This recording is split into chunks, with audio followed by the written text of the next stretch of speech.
Movie की शुरुआत में हम रिचर्ड को देखते हैं जो अमेरिका से थाईलैंड आया है ताकि उसे लाइफ में कुछ एक्साइटमेंट मिल सके। और उसे वो एक्साइटमेंट मिलने ही वाली थी जब उसने फ्रांसवा नाम की लड़की को देखा। लेकिन उसके बॉयफ्रेंड एलिट को देखने के बाद रिचर्ड के अरमा आंसुओं में बह गए। और ये दुख क्या कम था जब उसे पूरी रात फ्रांसवा और एलिट की योगा करने की आवाज़ें भी सुननी पड़ रही है। इसके बाद डैफी नाम का बंदा रिचर्ड के रूम में झांकने लगा। वो भी योगा की आवाज़ की वजह से सो नहीं पा रहा था। उसने रिचर्ड को एक आइलैंड के बारे में बताया जो कि किसी जन्नत से कम नहीं था। रिचर्ड को उसकी बात पे यकीन नहीं हुआ, लेकिन अगले दिन उसे अपने दरवाजे पर एक मैप मिला। वो इस मैप को लेकर डैफी के पास गया, लेकिन डैफी तो खुदकुशी कर चुका था। उसे शायद जन्नत देखने की कुछ ज्यादा जल्दी थी। पुलिस से बात करने के बाद वो अपने रूम में आ गया। अब उसने धरती पे जन्नत देखने का फैसला कर लिया था और उसके पास उस जन्नत का मैप भी था, लेकिन वो वहाँ अकेले नहीं जाना चाहता था। इसलिए उसने फ्रांसवा से पूछने का सोचा और अपनी क्रश फ्रांसवा से बात करने से पहले उसने घंटों प्रैक्टिस की। इसने तो मुझे मेरी याद दिला दी। खैर, रिचर्ड ने उन दोनों को सीक्रेट आइलैंड के बारे में बताया और सरप्राइजिंगली वे दोनों चलने के लिए भी तैयार हो गए। रिचर्ड को बिल्कुल आइडिया नहीं था कि वहाँ कैसे पहुँचना है, पर एलिट ने सब कुछ मैनेज कर लिया। ट्रेन की टिकट और टाइम टेबल से लेकर रिचर्ड की जलाने तक सब कुछ मैनेज कर लिया। अब ये लोग एक बीच पर आ गए। यही सब देखने के लिए तो मैं थाईलैंड आया था। अरे फ्रांसवा का खसम कहाँ से आ गया? भाई ये देख मोए, सीक्रेट आइलैंड का रास्ता मिल गया। हम पहले निट्टू नाई के दौरे को जाएंगे, वहाँ के बाद 4 नाली छोड़ के कुत्ता बैठे है। ठीक उस कुत्ते से सीधे हाथ पे हमें नॉक की सीध में चलना होगा। अरे बाबू, आप फिर मजाक कर रहे हो? हमें इस आइलैंड से सीक्रेट आइलैंड तक तैर के जाना होगा। ये सुनते ही रिचर्ड के तोते उड़ गए, लेकिन वो फ्रांसवा की बात टाल भी तो नहीं सकता था। इसके बाद वो अपने रूम में गया, लेकिन उसने अपनी चाबी कहीं गुमा दी थी। ये देखकर उसके पड़ोसियों ने उसे बियर पीने के लिए बुला लिया। वे लोग उसी मिस्टीरियस आइलैंड की बात कर रहे थे जहाँ पर रिचर्ड जाने वाला था, लेकिन ये लड़के इस आइलैंड वाली बात को कहानी ही समझ रहे थे। अगले दिन यहाँ से जाने से पहले रिचर्ड ने अपने पड़ोसियों के लिए एक मैप की कॉपी बना दी। इसके बाद इन्होंने बोट ली और अपनी सेकंड लास्ट डेस्टिनेशन पर पहुंच गए। ये एक सुनसान बीच था। यहाँ से ही तैरकर ये सीक्रेट आइलैंड पर जाने वाले थे। रात में फ्रांसवा तारों की पिक्चर्स ले रही थी। फिर उसने रिचर्ड को भी फोटो लेने के लिए कहा, लेकिन फ्रांसवा को क्या पता कि वो फोटो नहीं बल्कि कुछ और ही लेना चाहता है। अगले दिन ये तीनों अपने और आइलैंड के बीच की दूरी का अंदाजा लगाने लगे। ये लोग सोच ही रहे थे, इतने में रिचर्ड ने डुबकी भी लगा दी। गांव में भैसन के साथ नहा के रिचर्ड को इतनी बढ़िया प्रैक्टिस हो रही थी कि उसने इन दोनों को पीछे छोड़ दिया। थोड़ी देर बाद एलिट के चिल्लाने की आवाज आई। उसने रिचर्ड को घबराते हुए बताया कि फ्रांसवा को किसी चीज ने नीचे खींच लिया है। ये सुनते ही रिचर्ड की फटके चार हो गई। क्या तुमने किसी शार्क को देखा था? मोना पता भाई, बस फ्रांसवा अचानक गायब हो गई। तभी पानी में से रिचर्ड की तरफ कोई चीज बढ़ने लगी। रिलैक्स बॉयज, प्रैंक हो रहा है, प्रैंक। अब ये लोग फाइनली जन्नत जुबैर कहे जाने वाले आइलैंड पर पहुंच गए। 1 किलोमीटर स्विमिंग करने के बाद इनके कुत्ते फेल हो गए थे। देख देख अब कैसे जंगली सुअर की तरह हाँप रहा है। और बनो हीरो। इसके बाद ये लोग झाड़ियों में से होते हुए चरस के खेत में पहुंच गए।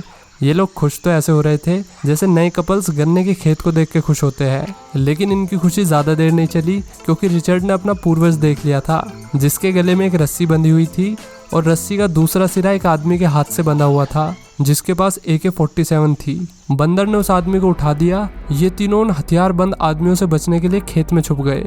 एक पल को तो लगा कि रिचर्ड का पूर्वज उसे पहचान लेगा, लेकिन रिचर्ड ने पानी की धार मार के उसे भगा दिया और फिर खुद भी वहां से भाग गया। इसके बाद कपल्स ने वापस लौटने का सोचा, लेकिन रिचर्ड को तो हीरोगिरी करनी थी, और हीरोगिरी वापस जाने में नहीं बल्कि आगे बढ़ने में है। अब ये लोग एक झरने के किनारे पर पहुंच गए जहां से आगे जाने का कोई रास्ता नजर नहीं आ रहा था। इसी बात पर लड़कों की बहस हो गई और इसी बीच फ्रांसवा पानी में कूद गई। फ्रांसवा से इंस्पायर होके ये दोनों भी पानी में कूद गए।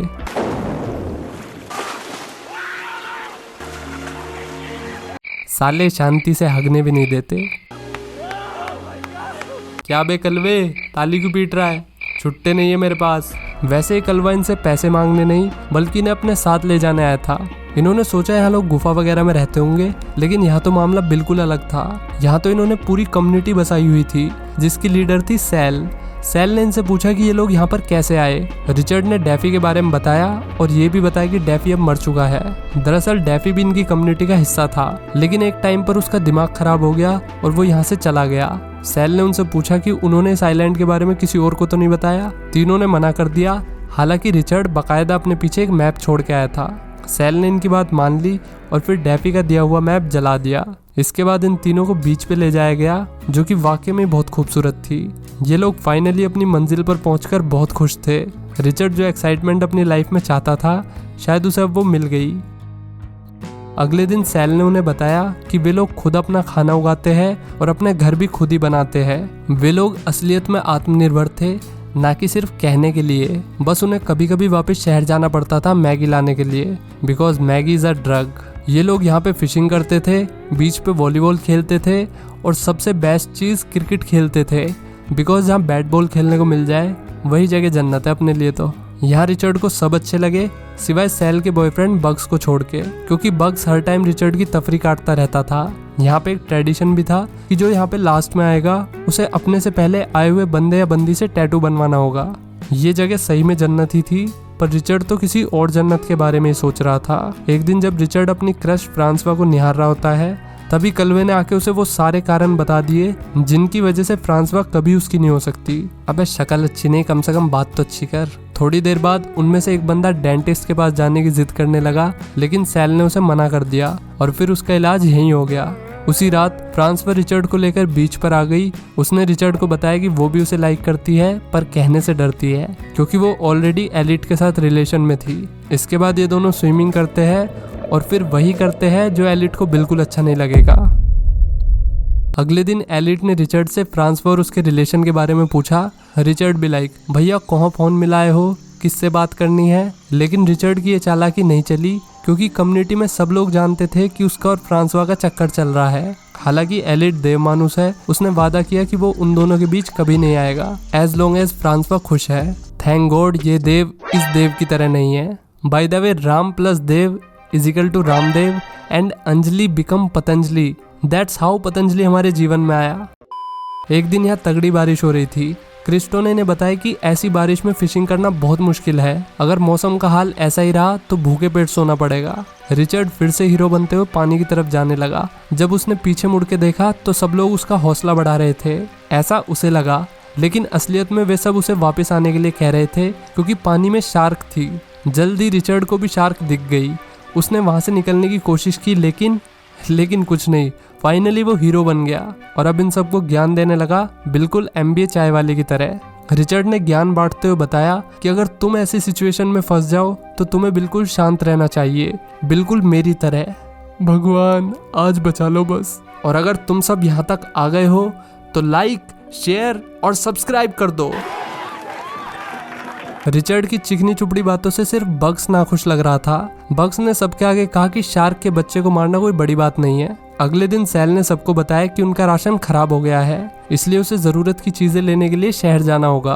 उसने रिचर्ड को अपने साथ चलने के लिए पूछा। हालांकि रिचर्ड जाना तो नहीं चाहता था, मगर उसके पास जाने के अलावा कोई और ऑप्शन भी नहीं था। इसके बाद रिचर्ड शॉपिंग लिस्ट बनाने लगा, जिसमें सभी लोगों की चीजें शामिल थी। आखिर में उसके पास बग्स आया और उसने रिचर्ड को बिन मांगी मसाज दे दी। बग्स ने उससे कहा कि सैल से 1 फुट की दूरी बना के रखियो, नहीं तो जहाँ से निकला है वहीं घुसा दूंगा। अब सैल और रिचर्ड शहर आ गए।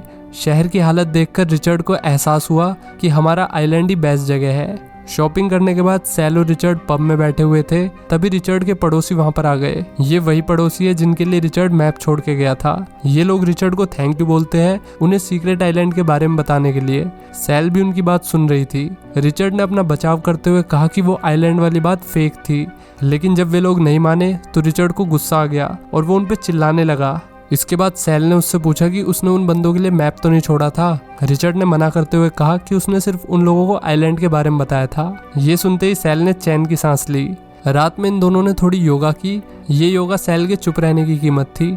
अगर कम्युनिटी को पता चल गया कि रिचर्ड ने इस आइलैंड के बारे में किसी और को बताया है तो उसकी हीरोगिरी खत्म हो जाएगी। वापस आने के बाद फ्रांसवा ने उससे पूछा कि उसके और सैल के बीच कुछ हुआ तो नहीं था, क्योंकि सभी लोग कह रहे थे कि सैल को रिचर्ड पसंद है। रिचर्ड ने फ्रांसवा से झूठ बोलते हुए कहा कि वो सिर्फ उसका है। अगले दिन फ्रांसवा उन सब की फोटो लेती है। इसके कुछ दिन बाद रिचर्ड मजे से गेम खेल रहा था, तभी उसे किसी के चिल्लाने की आवाज आई। उसने बाहर आकर देखा तो वहां उनके ग्रुप का बंदा बुरी तरह जख्मी पड़ा हुआ था। उस पर शार्क ने अटैक किया था, शायद उसी शार्क ने जिसके बच्चे को रिचर्ड ने मारा था। खून का पीछा करते हुए रिचर्ड बीच पे पहुंचा जहाँ क्रिस्टो जख्मी हालत में पड़ा हुआ था। सैल ने क्रिस्टो को हॉस्पिटल भेजने के लिए कहा, लेकिन क्रिस्टो पानी से डरा हुआ था और वो यहीं अपना इलाज करवाना चाहता था। दूसरी तरफ क्रिस्टो के दोस्त को इन लोगों ने दफना दिया। वे सब नॉर्मल होना चाहते थे, लेकिन क्रिस्टो के चीखने चिल्लाने की आवाज से सब लोग परेशान हो चुके थे। इसलिए सब लोग क्रिस्टो को जंगल में छोड़ आए ताकि उनके एंटरटेनमेंट में कोई कमी ना हो जाए। सिर्फ एलिट ही था जिसके अंदर थोड़ी इंसानियत बची हुई थी। कुछ टाइम बाद सब लोग नॉर्मल हो गए। एक दिन सैल को बीच के दूसरी तरफ कुछ टूरिस्ट दिखे। उन्हें देखकर वो रिचर्ड पर भड़कने लगी, क्योंकि रिचर्ड ने उन लोगों को यहाँ का मैप दिया था। उसने रिचर्ड को उन सब पे नजर रखने के लिए कहा और उनसे वो मैप लाने के लिए भी कहा। रिचर्ड इसके लिए नहीं माना, लेकिन उसके पास और कोई ऑप्शन भी नहीं था। उसी रात फ्रांसवा उसके पास आई और उसे प्रसाद देने लगी, क्योंकि सैल ने पूरे ग्रुप को बता दिया था कि उसके और रिचर्ड के बीच क्या रिश्ता है। जैसे जैसे दिन बीतने लगे वैसे वैसे रिचर्ड का मानसिक संतुलन बिगड़ने लगा। दिमाग से तो वो बच्चा ही था, इसलिए वो ऐसे इमेजिन करने लगा जैसे वो किसी वीडियो गेम में है। वो फार्मर से भी मजे लेने लगा। उसके हिसाब से जंगल उसकी टेरिटरी थी और उसका मिशन था मैप को वापस लाना। उसके साथी थे फार्मर्स और उसके दुश्मन थे घुसपैठिए। धीरे धीरे उसका दिमाग और खराब होने लगा और उसे डैफी भी दिखने लगा। एक दिन कलवा उसके पास आया और उसको मोटिवेट करके चला गया। अब रिचर्ड ने जंगल में जाल बिछाए और फिर फार्मर्स के एरिया में घुसकर उनके हथियार छेड़ने लगा। उसने एक फार्मर का गमछा लेकर अपने सिर पर बांध लिया। रिचर्ड घुसपैठियों पर नजर गड़ाए हुए था। वे लोग जल्दी चरस के खेत में पहुंच गए। उन्हें लगा कि यही जन्नत है। इसी खुशी में वे नाचने लगे, जिससे फार्मर्स वहां पर आ गए। फार्मर्स को देखते उनकी फट गई और फिर वे वापस जाने के लिए कहने लगे। जब उनकी बात का फार्मर्स ने कोई जवाब नहीं दिया तो वे फार्मर्स को पैसे दिखाने लगे, लेकिन उसका भी कोई फायदा नहीं हुआ। हड़बड़ाहट में एक फार्मर से गोली चल गई, जिसके बाद भगदड़ मच गई और सब मारे गए सिवाय एक लड़की के। लेकिन रिचर्ड उस लड़की के रास्ते में आ गया और वो लड़की भी मारी गई। उस लड़की की मौत से रिचर्ड वापस अपनी वीडियो गेम की दुनिया से रियलिटी की दुनिया में आया। एक फार्मर उसका पीछा करने लगा, लेकिन वो रिचर्ड के बनाए हुए जाल में फंस गया। इधर रिचर्ड झरने से कूदकर वापस कैंप में पहुंच गया जहां पार्टी चल रही थी। उसने फ्रांसवा को दबोचकर समझाने की कोशिश की कि उन्हें यहाँ से तुरंत निकलना होगा। इसके बाद वे एलिट के पास टेंट में आ गए। वे तीनों जाने के लिए तैयार थे, लेकिन एलिट क्रिस्टो को इस हाल में नहीं छोड़ सकता था। रिचर्ड ने उन दोनों को बोट पर उसका इंतजार करने के लिए कहा। वे दोनों भाग गए और रिचर्ड क्रिस्टो के साथ रुक गया।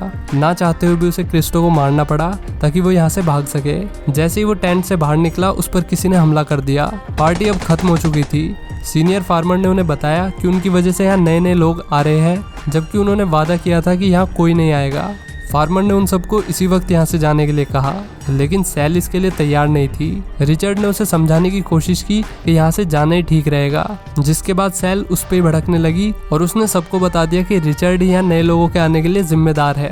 इसके बाद फार्मर ने रिचर्ड के खिलाफ फतवा जारी कर दिया। उसने सैल को गन दी जिसमें सिर्फ एक बुलेट थी। अगर उसने रिचर्ड को मार दिया तो वो यहाँ रह सकती है। रिचर्ड ने पहले तो अपनी जान की भीख मांगी, लेकिन जब उससे बात नहीं बनी तो उसने कहा कि इस बार सब लोग तुम्हें देख रहे हैं सैल, इस बार सबको पता चल जाएगा कि इस जन्नत में रहने की असली कीमत क्या है। बावजूद इसके सैल ने ट्रिगर दबा दिया। रिचर्ड की किस्मत अच्छी थी और वो बच गया, और इसके साथ ही कम्युनिटी के सभी मेंबर्स यहाँ से जाने लगे। सैल को छोड़कर सभी लोग यहाँ से निकल गए। इसके बाद रिचर्ड एक कैफे में बैठा होता है जहाँ उसे आइलैंड की ग्रुप फोटो मिलती है जो फ्रांसवा ने उसे भेजी थी। जन्नत कोई जगह नहीं है जहाँ आप जाते हो, बल्कि जन्नत तो वे पल है जिनमें आप पूरी तरह से खुश होते हो। इसलिए जन्नत कहीं भी हो सकती है, क्या पता ये वीडियो देखते हुए भी। सो वीडियो पर लाइक और कमेंट करके बताओ कि तुम्हें ये मूवी कैसी लगी। अगली मूवी बहुत ज़्यादा मस्त होने वाली है, इसलिए चैनल को सब्सक्राइब कर लो। मिलते हैं नेक्स्ट वीडियो में। Till then take care, bye bye.